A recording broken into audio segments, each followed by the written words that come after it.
I hope all of you are having a swell day today, but I'm excited about something. We are going to be taking a look at a look.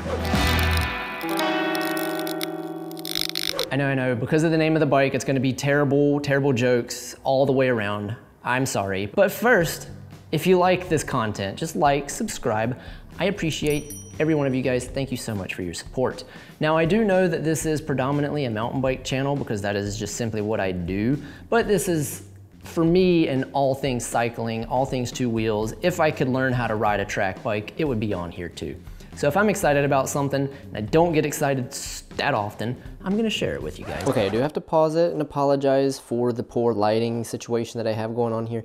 People were pulling on the door trying to come in the store and I had to just turn out the lights. So I apologize, I'm working with it. The look actually started back in the late 70s, early 80s. I believe I'm reciting all this from memory. I should probably actually pull it up and read it so I'm not saying something wrong, but I digress. So it started as ski bindings. So back in the day, that is the first clip-in ski bindings, and they essentially took that, put it over to the cycling world. So something that I really think is interesting, people always ask, why are they called clipless pedals, even though you clip into them? So a modern clipless pedal stems from the use of bear traps back in the day. You all know what a bear trap is.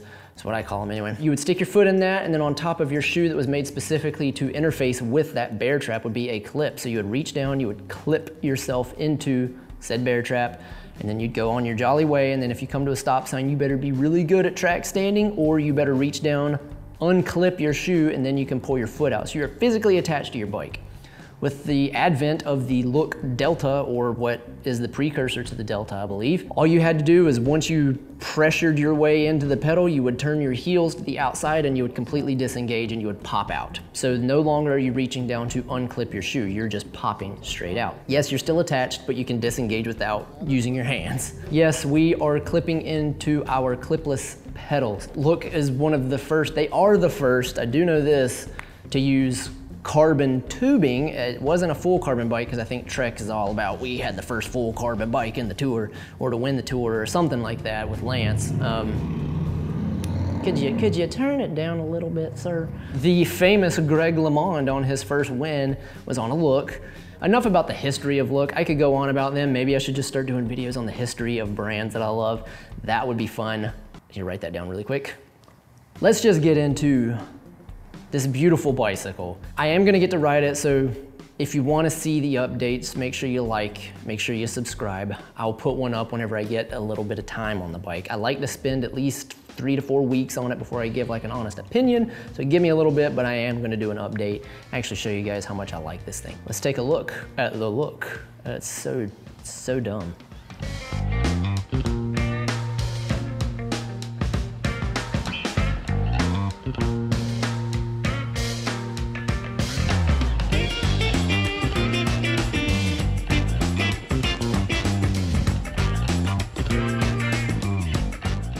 The 785 Huez Interference Red Matte Glossy. I'm not 100% sure how to pronounce the name.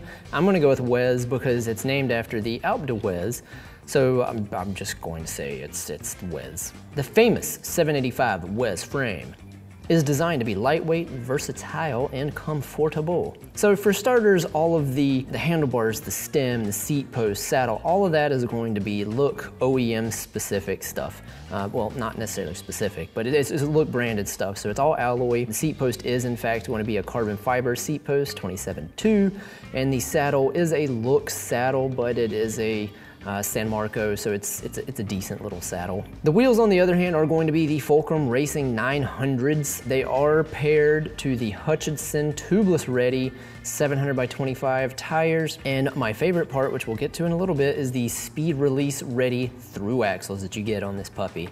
The group set is going to be complete SRAM Rival ETAP Axis 12-speed, so completely wireless, completely hydraulic.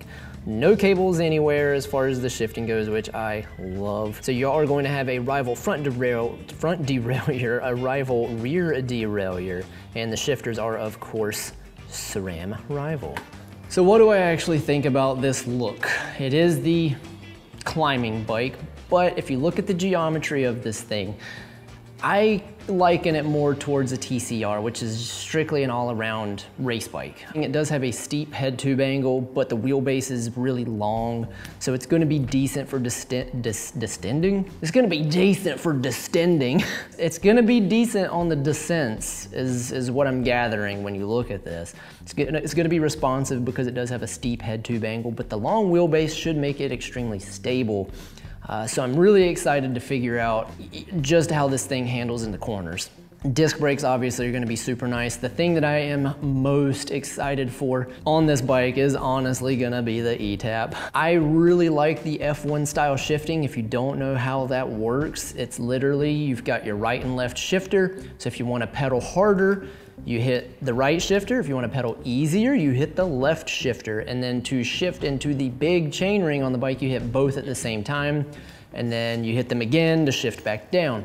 So it's completely different than what we're all used to riding, but I'm excited to try it out and actually have a bike that I can put some time on and see how much I dislike the new SRAM product. It's not new, it's been out for a little bit. I don't know why I said new. What I do love about it though is the gearing. So it does have a smaller big chainring on the bike, but it comes with like a 10-34 in the rear, which that equates to a higher gear ratio than like your standard 5311. You also are gonna have your easier gears. Just when I test rode the thing, the gearing seemed just spot on. So I'm excited to ride this thing because of that. I do wanna see how the frame rides.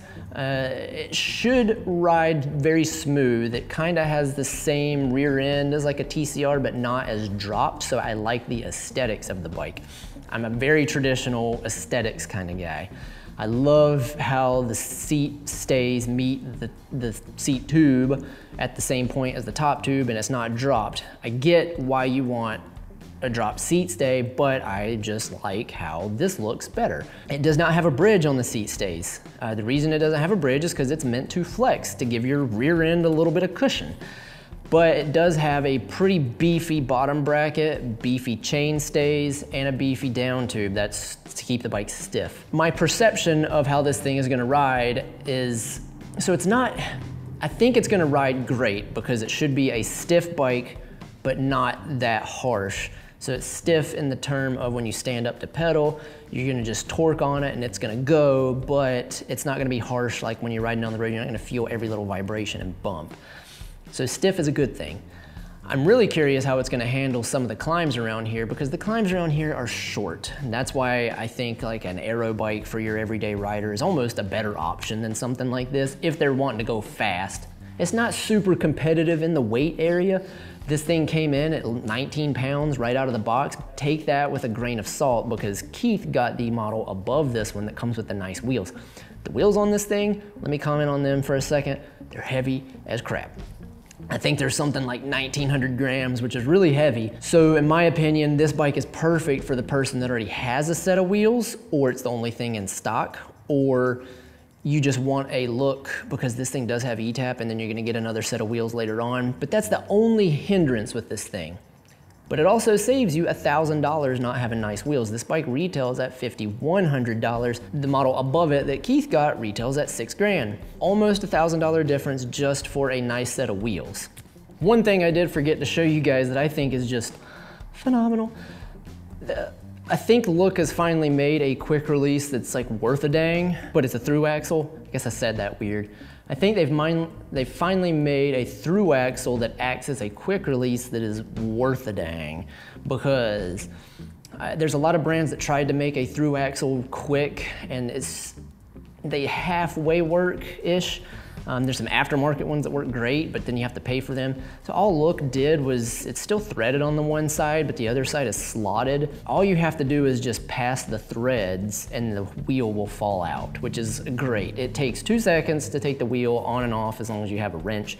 You still have to have that. You know, that's something you just have to have when you're going through axles. I do think through axles are the jam. I want them on every bicycle because it makes the bike so much stiffer. You know, I kind of claim this is the return of Look because they actually have bicycles, which is great, but they never really went anywhere. These smaller companies though always tend to kind of have their cards close to their chest when it comes to bike frames and bike manufacturing. Once the pandemic hit, a lot of them had no inventory, like Salsa, for instance. Salsa is just like, haven't seen one of them in forever. They might as well just not even exist right now. Look has really been trying to push their brand in the States the past couple years. They have a great sales rep. Like I said, I am gonna get to ride this thing.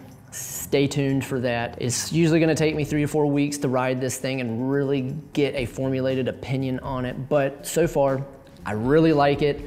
I like the paint job. I'm not sold yet on the gloss to matte finish. Well, I may change my mind. It's growing on me, but I'm not sold on it yet. But the lines on the bike I think are beautiful. The group set I think is phenomenal. The price point is appropriate.